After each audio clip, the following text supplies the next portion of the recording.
Ryan's not going to be here today, and I'll tell you why in just a minute. It had a little bit to do with the video I just made, so I'll get you all up to speed on this in just a second.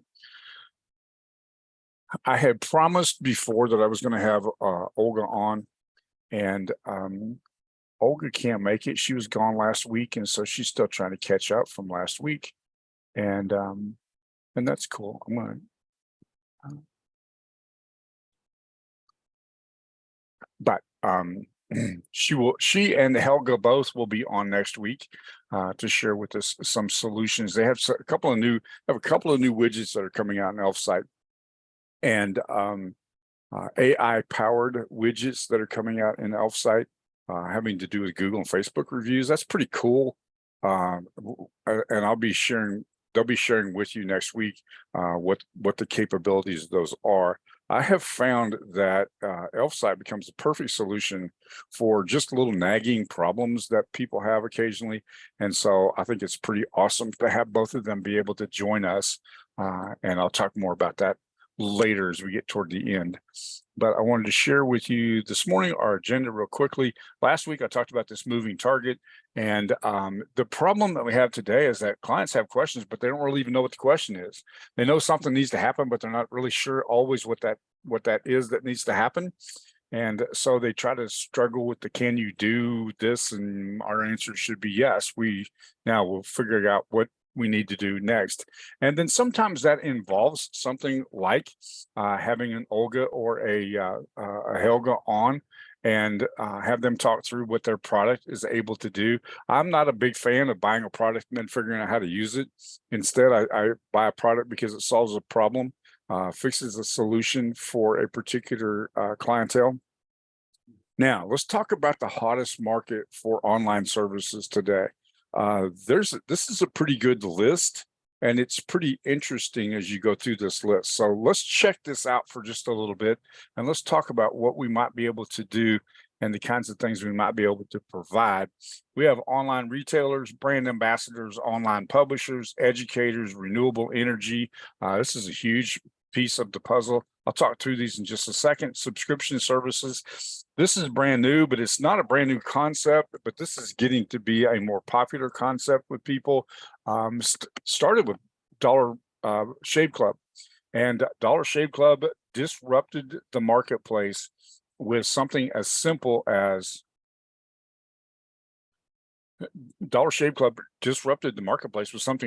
creating a subscription for a razor that men shaved with every day. So that was an interesting disruption in the marketplace, and I think it was a very necessary disruption. 2017 was a pretty hot time for that. The $1 Billion Brand Club, which is a book that I've promoted and shared with many of you. Many of you got in on that initial launch of the $1 Billion Brand Club, which was the people who disrupted the market with subscription services, particularly having to do with the Dollar Shave Club. It was the foundation for that. Within 4 years, that went from a concept of how are we going to sell a razor to a $1 billion company, and the man who founded it got to stay on for $800,000 a year as the salary of the CEO, and he got $1 billion put in his pocket. That's not a bad route to take, and so that whole subscription service was kind of new. And then biodegradable or reusable consumables have become a really, really hot market. So let's talk about this for just a little bit. Online retailers. The problem that online retailers have is that many of them have no idea what their competitors are doing. And if they don't know what their competitors are doing, they're lost. They're going to be shuffling around trying to figure out, they'll be behind the curve. And the moment you get behind the curve, you start losing market share. And online, you can have the hottest idea on the planet, and then somebody come along and say, "Hey, what if we market over here?" And then all of a sudden, you've lost a chunk of market share, or that maybe you didn't know existed, or maybe you knew existed and you just weren't tapping into it very well. So online retailers are really struggling with that. In fact, I have this little quote right here, which I think is kind of interesting. More than 40% of retail and e-commerce organizations have struggled to find the most efficient tools or tech stack for data acquisition, over the past 12 months to help them rapidly analyze data in real time, resulting in actionable business insights. I'm going to show you where I found that at in just a second, but this is really important. If 40% of people who have an online business are struggling to find out what is the best way to market or the best tax stack to use, that provides a huge opportunity for us. Do you all agree with that? I mean, I think this is a huge opportunity to find a solution for businesses. And if 40% of them are struggling, then there's a huge opportunity for us to be able to tap into that marketplace. So online retailers are a huge piece of the puzzle. The second one's brand ambassadors. A lot of brands are going through the process of remaking themselves, and brand ambassadors have a really, really difficult time because they become inwardly focused rather than outwardly focused. What's the rest of the marketplace doing? I was the brand ambassador for Colonial Life Insurance Company in 2000, and I'm trying to remember which year it was, 2004, 2005, somewhere along in there. And they came out with this extremely complicated brand explanation. I was supposed to explain it to the world. And I started my quest to explain this, and it wasn't but about 3 months of getting my head handed to me on a platter that I realized that they headed down a really bad road. And they had multiple colors, and each color represented something. They had dots, and each dot and the level of the dots represented something, and just in their logo. And they had made their brand way too complicated. And the result has been that it didn't go over very well. Today, it's really simple. They've taken all of the colors and turned them gray, and they've taken all of the dots and now they're a light gray, so they don't even hardly show up. They didn't even change the logo. They just changed the color of it. And it has been they decided to use colors on the outside of their brochures rather than people. And the reason why you buy insurance is not for beach umbrellas. The reason why you buy insurance is to protect the people that need that protection. And so taking people out of the pictures was a really, really bad idea. And so the brand ambassadors are struggling. And as Don said, Bud Light made a huge mistake as a brand ambassador and fell right on their face and paying a huge cost for it right now. Leave all of the politics aside from that. It was just a bad idea. And brand ambassadors are really struggling, and they need to know have a better way of collecting what their market's like, what their competitors are like, what they can do in that space, and so on. So this becomes a huge market for us if we're going to offer to them, as Teresa said, things like heat maps, stuff that can give them actual real-time data that they can take action on. And they need to know what kind of action that they can take. Not always is the person who's running as the brand ambassador or as the chief marketing officer or whatever title you want to put on that, whoever it is that you would be dealing with, they don't always know how to do the next step. They don't know what to do in the next step. And so oftentimes that leaves the door wide open for us to slide into that space and say, I can do this for you, and I can help you with the tools that you need in order to make that happen. So online publishers is another thing, and I'm going to show you a little video of something that we're in the process of creating a market disruption in the online publishing industry. Joy and I mentioned that briefly in the conversation last week or the week before about where we would focus our attention for people who want to publish books in today's world, because there are lots of things that you want to include in a book and you can't. Lots of things that you want to be able to do, and that's keep the book up to date in case a link goes bad or something goes bad in the process, be able to show a video inside the book, be able to take a survey, that kind of thing without taking them out of the book. And I'm going to show you a brief video of that in just a little bit. But that online publishers is a huge opportunity for us. It's a big market. We're down to only 3 major publishers in the United States right now. Same thing's happening around the world, but the publishing space has really turned on its head.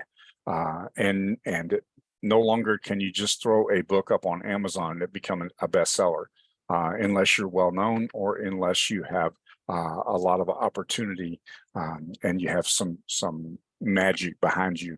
I see people who become best-selling authors for the day or for the week, and that's okay. There's nothing wrong with that. Gives you nice 5-star reviews.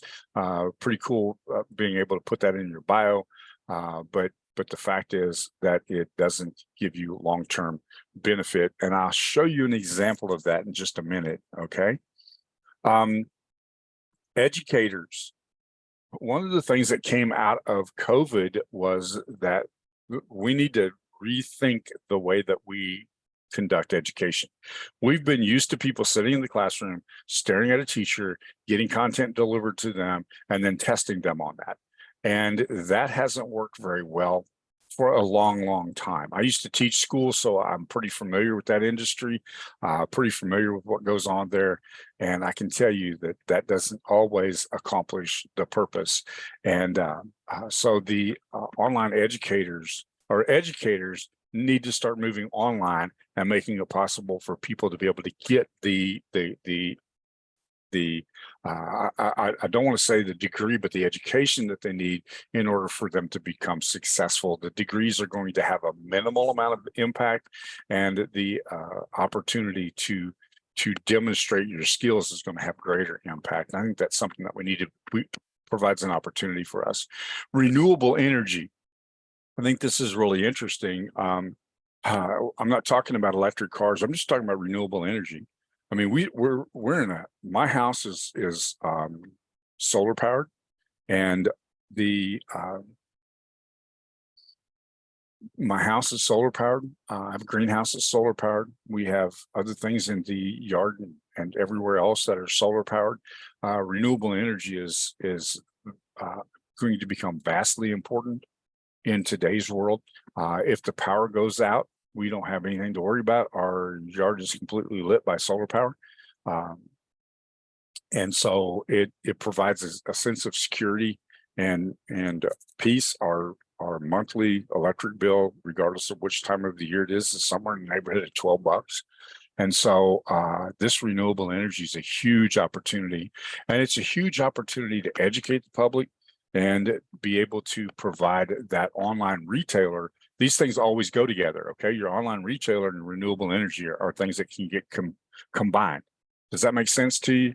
How those things can be combined and put together. So I get really excited about the whole renewable energy thing because I think it has some tremendous capabilities. It just does. And Robert says solar is great if you can see the sun. Well, you don't always have to be able to see the sun. It's kind of a myth about solar energy, is that there is still some power that is generated, even if the sun is slightly obscured, like we have frequently. All right, the next one is subscription service, and we talked about that briefly. Think Dollar Shave Club when you think about subscription service. Who would have ever thought that you could create a subscription service for a razor? I mean, you talk about disrupting the market. That was a major disruption in the marketplace when Dollar Shave Club created a subscription service for a razor.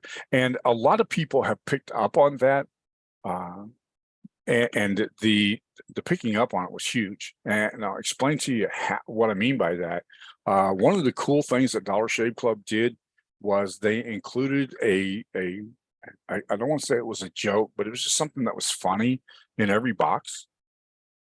And I've shown you in the past how you can do that, and how certain print-on-demand companies, certain fulfillment companies will allow you to be able to put something inside the box that looks like it's very personal. It's not, but it looks like it's very personal, and make that possible. That's one of the things that Dollar Shave Club did. And so I was talking to my daughter about that, and she said, "Dad, I belong to this one blew my mind." She said, "I have a subscription service to a quilting company that manufactures, that supplies us with quilting supplies." And she said, "Look what comes in every box." And she showed me a whole stack of these things. She's collected them. Now, that brings a personalization to something as simple as fabric squares. Do you understand? That's how you disrupt the marketplace. Does that make sense to everybody?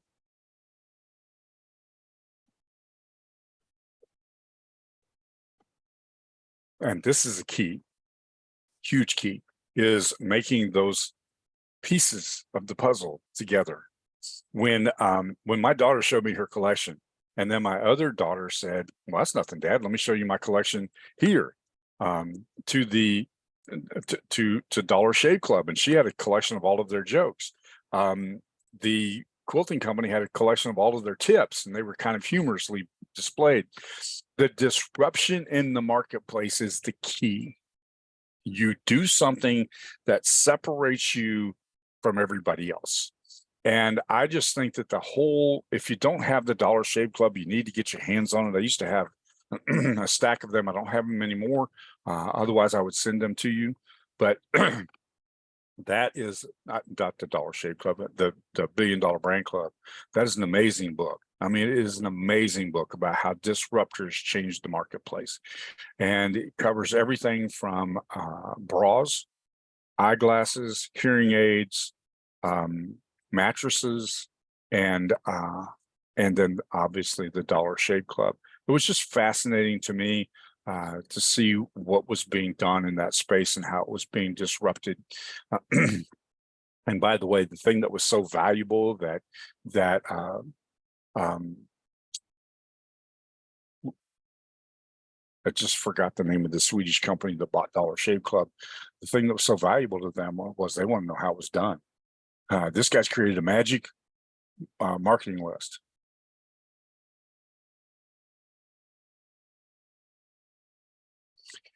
Yeah, Alex, you're right, but a lot of people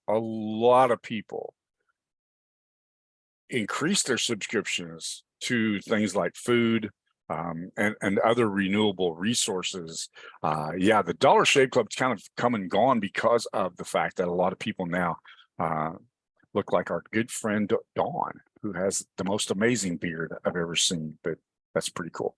Biodegradable and renewable consumables, or reusable consumables, is really important. I went yesterday to pick up a stack of barrels that I can use to collect rain in, because it rains sometimes in San Antonio. And when it does, you like to collect that and use it in your greenhouse, your garden, your yard, those kinds of places. And we have a lot of it that comes off the roof. Yeah, thank you, Dawn. And so I always buy recycled buckets and recycled barrels, and we have a place that's their focus. And if y'all are ready for this number, that business alone in San Antonio saves 500,000 pounds of plastic from going to the landfill a month. A month. 500,000 pounds. It is called they have the most amazing name, Joy. It's called Barrels for Sale.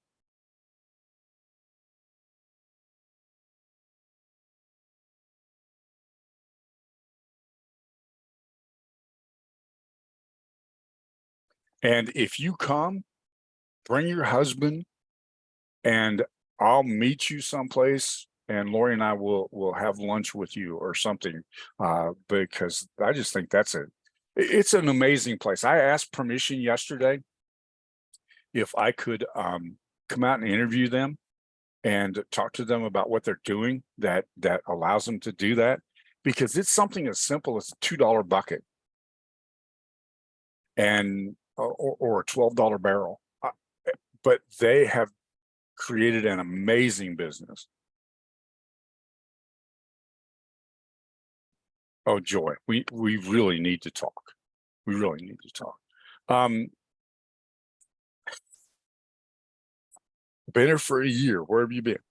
So the biodegradable and renewable or reusable consumables is really an important marketplace, something that we can do something amazing with, and we can help retailers in that business. If there's anything I can do to promote that business, I'm going to do it, because they do an amazing job themselves. But I think it's a really, really cool opportunity for us to see that as one of the hottest markets for services today.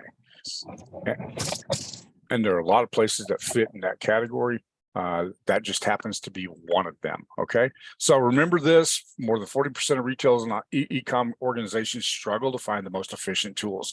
So in the process of looking up this quote right here, while I was looking to find out how far this goes, I found a website, and they had a free sample of the kind of reports that they provide. Then I get this from them. And I want you to notice this is pretty cool.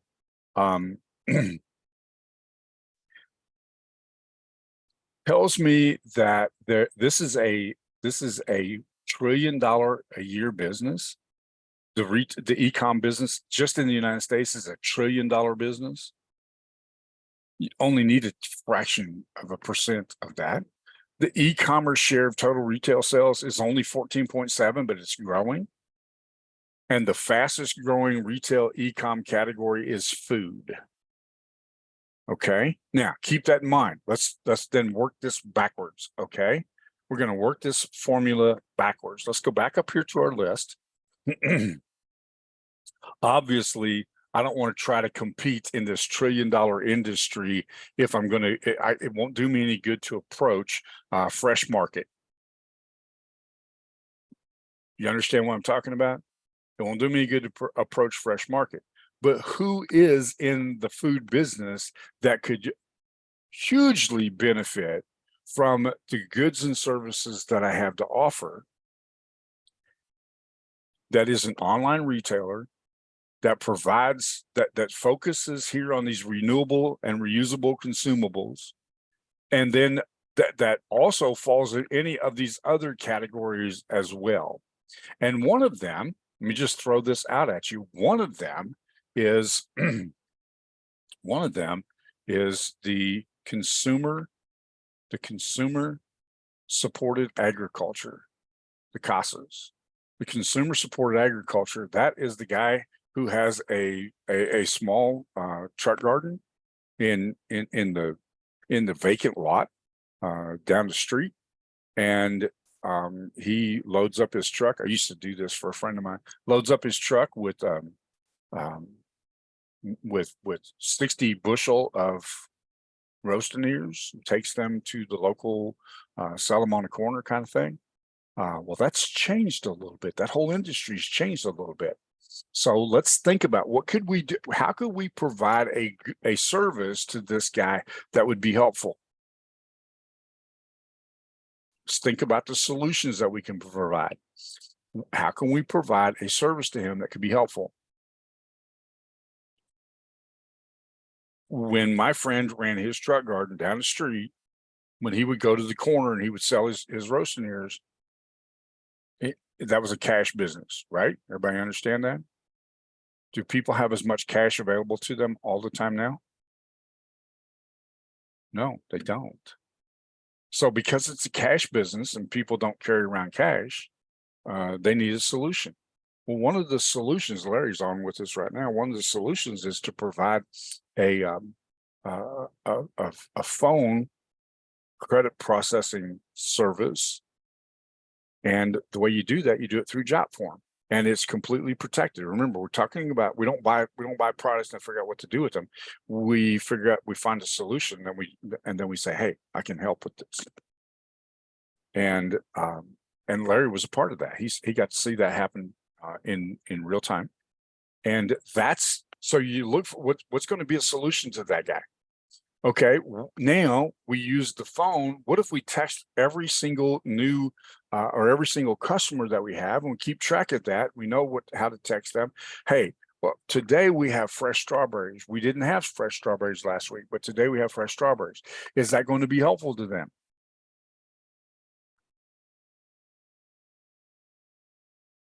So you find a way to make one of these businesses or one of these industries that fall in these hottest markets, you find a way to make them hotter.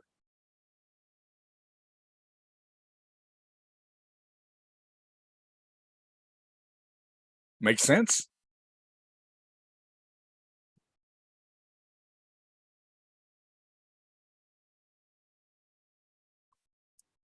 This is a huge marketplace, a trillion, headed to $1.5 trillion by 2025.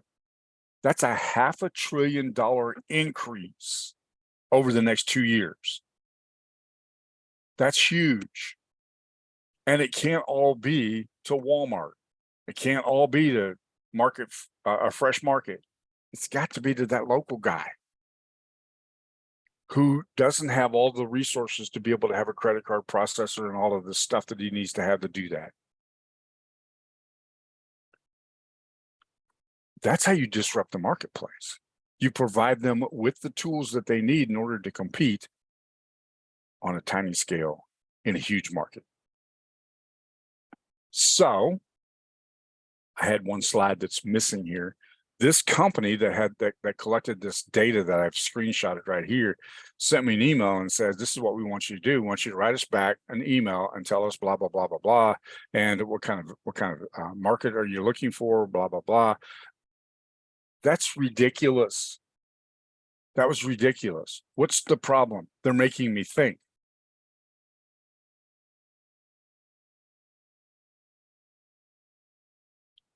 They're making me think. I now have to write them back an email to get their sample report that they were going to send to me.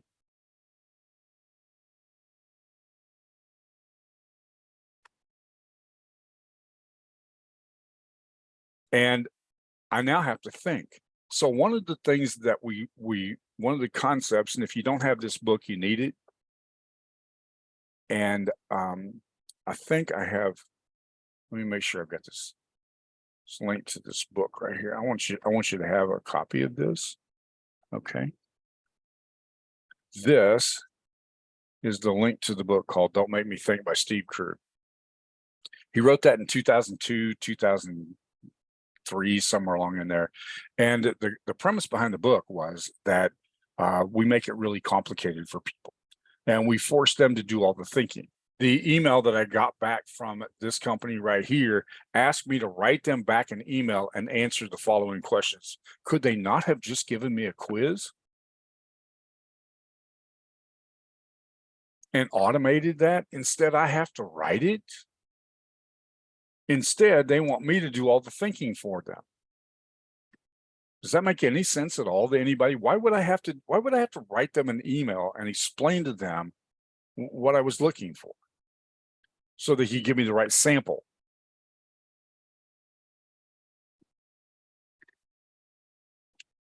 Y'all aren't as outraged by that as I am. That bothered me a lot. Problem is that they were forcing me to think. Yeah, they're guaranteed not to get a response. They're not going to get a response from me. Instead, they put a roadblock in my way. And just doesn't make good sense. So when you're working with a client, grab this book. It's not cheap. Grab it off of Amazon in a Kindle format. Don't make me think. And this is a quote from the book. The web design and usability market has grown rapidly in recent years as businesses and organizations increasingly rely on websites and digital platforms to connect with customers and audiences. The market for web design and usability books is also expanding, driven by the growing demand for web designers and developers with specialized skills in creating effective user experiences. If your user experience is not good, I'm working with a retailer right now that amazingly enough, I'm working with a retailer right now that amazingly enough, it takes 5 clicks to purchase from him. Why does it take 5 clicks? I shouldn't have to click in 5 places to make a purchase. And I'm talking about getting to the purchase page. You ought to be able to click from anywhere and make a purchase. And instead, they're making the person think. And so I'm talking with the CEO of the company, and he said, I went to a mastermind. I was invited to go to a mastermind, and the person I was paired, this mastermind, your business had to do $11 million in retail a year in order to be part of this mastermind. And he said, I get invited, I get paired with a guy, and the guy asked me what he was going to do or what I do. And I began to explain it to him, and he said, stop, you're making me think. Make this easy for me. So the next day I meet with him, and I said, my problem is when I go to your website, I have to think. And he started to laugh. I said, what are you laughing about? He says, I just told that yesterday when I was trying to explain what we do.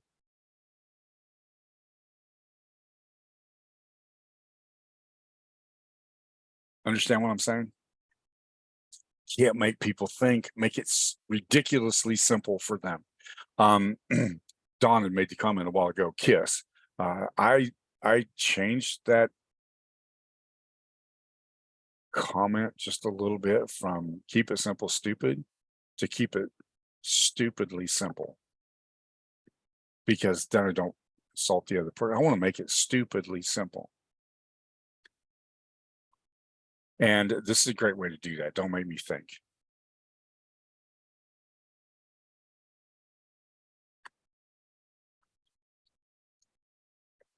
And that was the quote that I just copied and pasted up here. So that brings us to this. And that is, we just took a look at, can we use JotForm to help people? Absolutely. Absolutely. We can use JotForm to help people. Okay, that's a great way to do that. We can use JotForm to help people. And JotForm can create the processor. It can create the offer. It can collect the person's information. And I'm meeting with a business owner the other day, and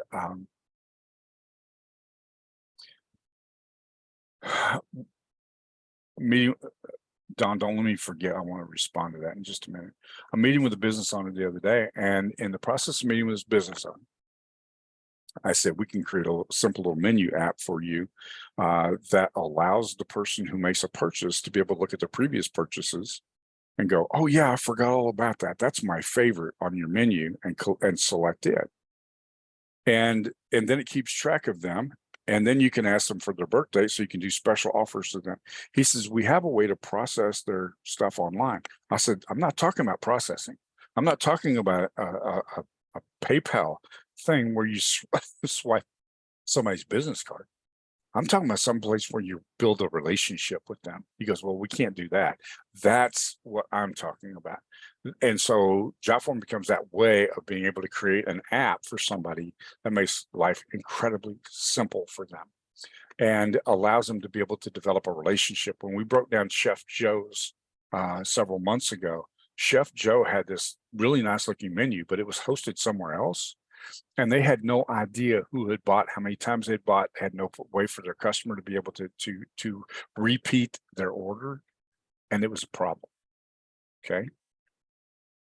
And so last week, I made the comment to you about JotForm. If somebody's interested in providing that kind of service to somebody, you just have to let me know, and I'll be glad to help you get hooked up to do that.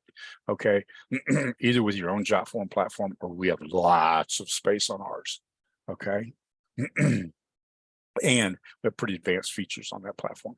The next one is a competitive analysis, and I talked about that last time, but can you see how important competitive analysis becomes here?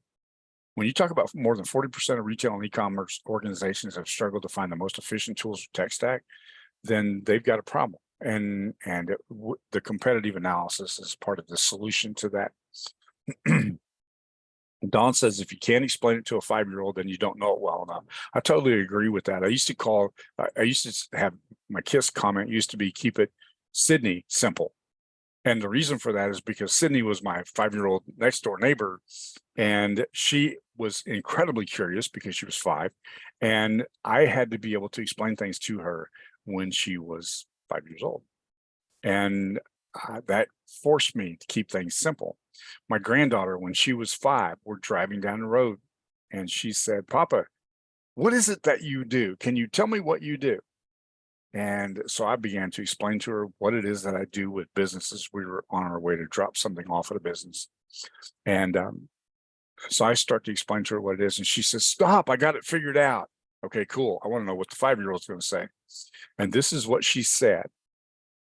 If you have a business, it's really simple. If you have a business, my papa can help make it better. Does it get any better than that?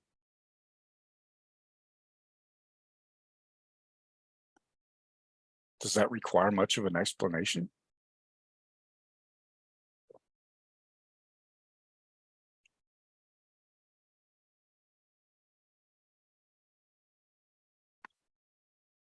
I've used that forever.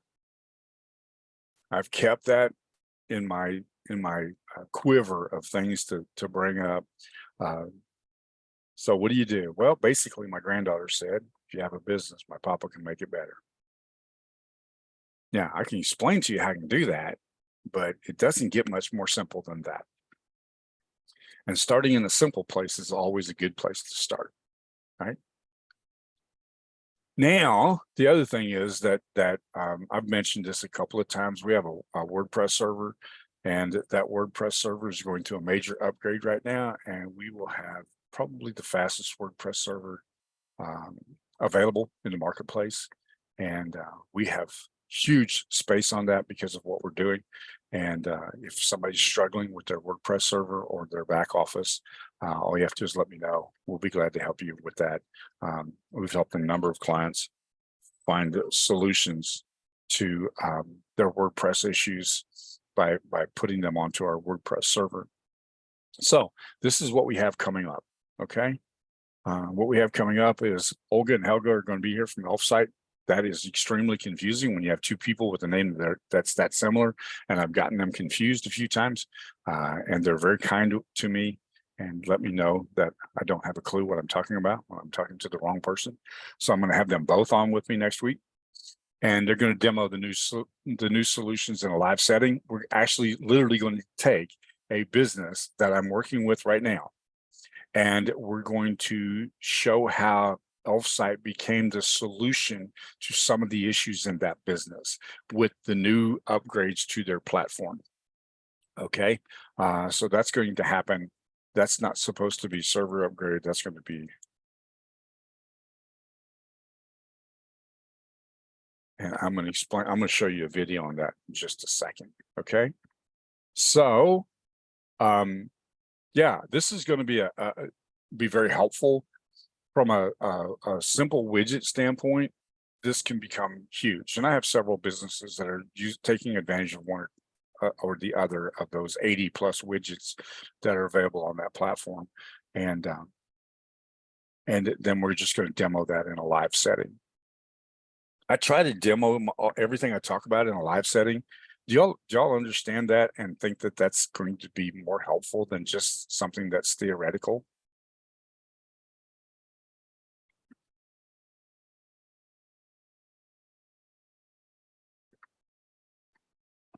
It's easy to screenshot something, you go, oh, this is how this works. And you've never seen it in a live setting. So when Olga asked me, so what are you going to do? And I said, we're going to actually demo this in a live setting. And she said, that makes you our favorite affiliate because you do that so well. So what I'm going to do is I'm going to stop sharing for just a second. I'm going to show you this publishing platform because I think that's kind of cool. And that's what I want you to be able to see. Now, I had created this video just before we started. I actually had Arnie get on with me early and check to see if you could hear the sound on this, and you can't. So I'm going to talk through the video and try to talk over it so you can see what's happening here. This is literally screenshot using ScreenPal from my phone. On a live platform. Okay. This is what we're doing in the publishing industry, and we're just about ready to release this. One of the things that Ryan's working on right now, and the reason why he's not available is because he is working on the back office for this. Everything else is cool and it works really, really well. So I'm going to show you how this works, And this is taken directly from my phone. And I want you to think about either Kindle or trying to read a PDF on a phone as opposed to what you're about to watch, okay? And then I want you to tell me whether you think this is more beneficial.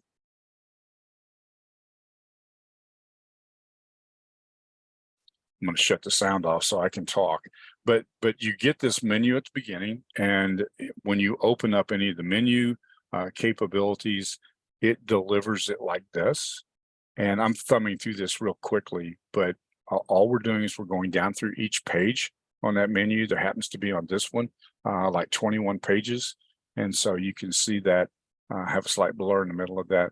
But watch the diagrams. You can't get this with a PDF, and you cannot get it in a Kindle, but you can get it here. And I think it's pretty awesome to be able to see videos play live inside of this as opposed to everything else. And but you can see how quickly this operates and how quickly it moves. Let me know what you think. This is better than video. This is better. This takes the best of all worlds.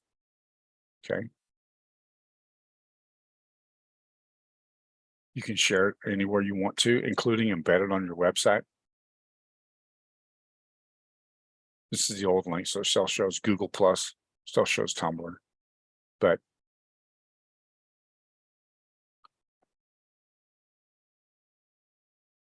now how easy is that to read on a phone?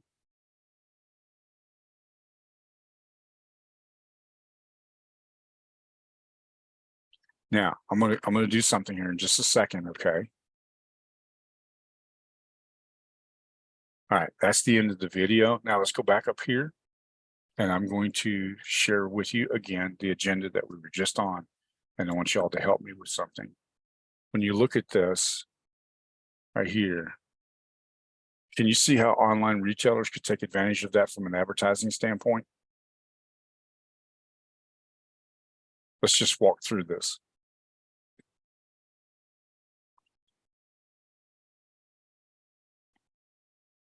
Would a tool like that be beneficial to an online retailer to be able to advertise in a hot spot like that? What did you think about the platform itself? Did you like the way that that operated and the way it looked on a phone, as opposed to a PDF file, which is very static, or even a Kindle, which is slightly dynamic, but it's not nearly as dynamic as that? Would that be helpful to online publishers?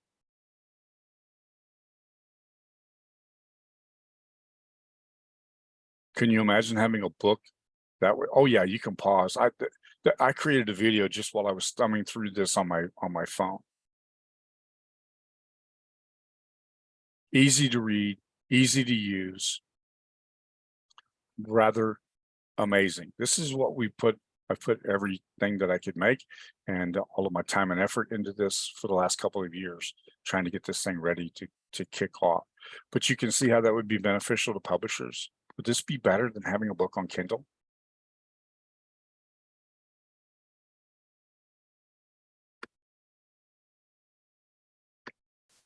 What about educators? Could you see how this would benefit an educator?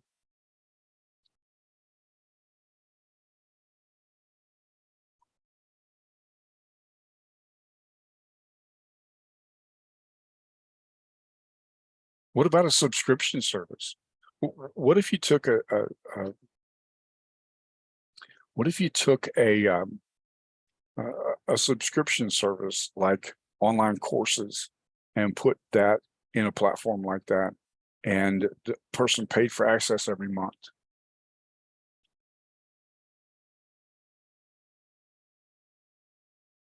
Joy, I'm on a mission to do that. I want to get people away from Amazon. And the only way we're going to do that is we have to have some online retailers that step up and fill in that void.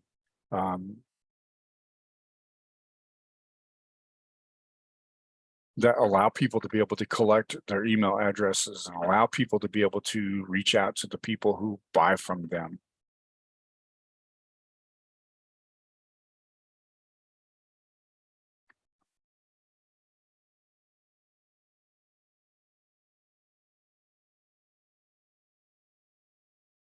So what do you think? Do you see how cool that is?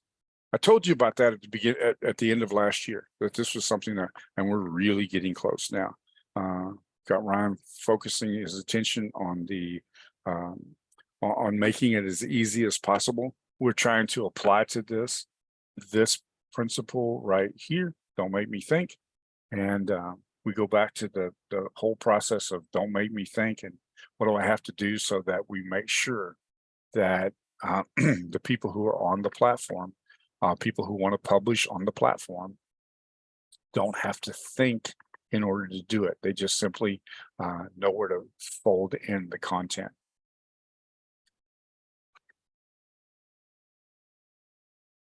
So we got a little bit to do from the template standpoint. We have a little bit to do with some other things, but all the pieces start to fit together for you. Can you kind of see how these go together in my head, and the reason why I do what I do and why we do it?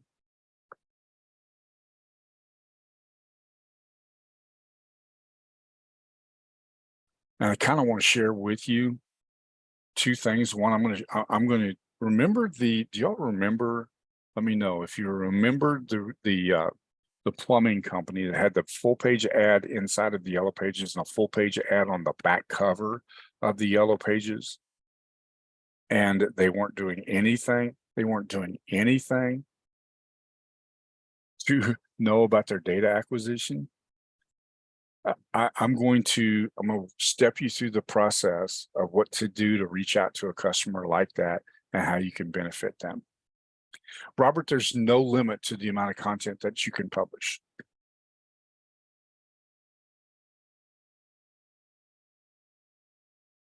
The only limit is you have to be connected to the internet.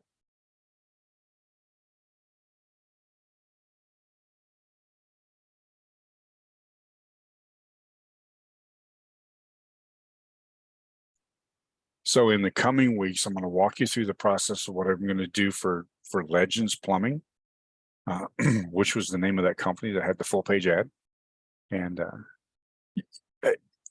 yes, kind of. It's the best of it. It's actually Web 3.0 because it's utilizing the cloud and your phone at the same time.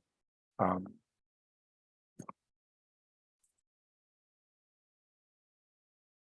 we'll be unfolding more of that in the next few weeks.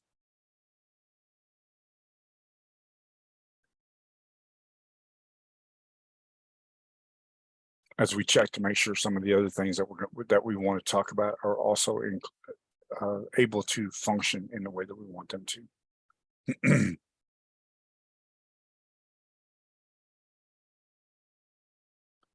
But do you see how that starts to solve some of the problems that are here?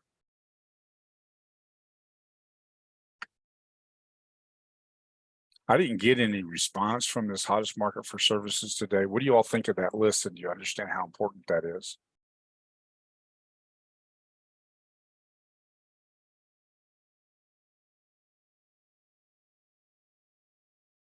Absolutely, Robert. We're gonna set up an affiliate program for this. We actually going to set up affiliate programs for everything. There's enough people that are hawking the latest video producer thing and blah blah blah. But yes, there's everything that we do will be affiliate. We want other people to benefit.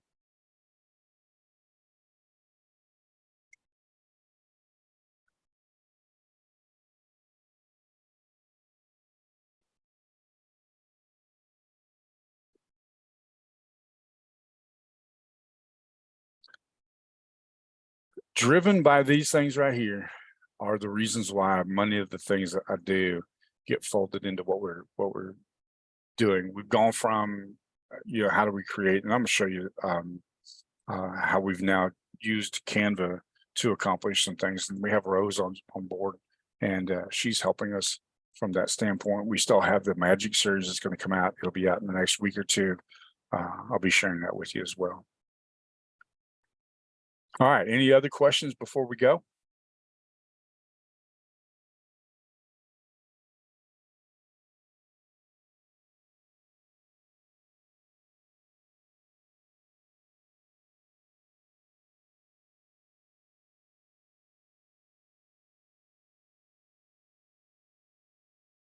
The replays are now, we're doing a much better job with the replays now. You'll find the replays in two places. Replays will be available inside of YouTube. So we will have them available on YouTube, and they're also available in the Creative Business Tech community space that's there.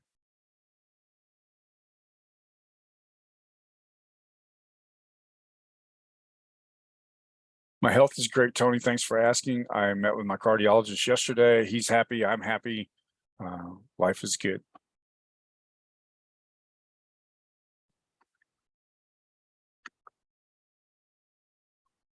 Okay, Joy, I'm going to be waiting to hear from you about the barrels. I promise. Good luck on that, brother. They have a most amazing Facebook page. You'll have to check out their Facebook page. They have the funniest videos on their Facebook page.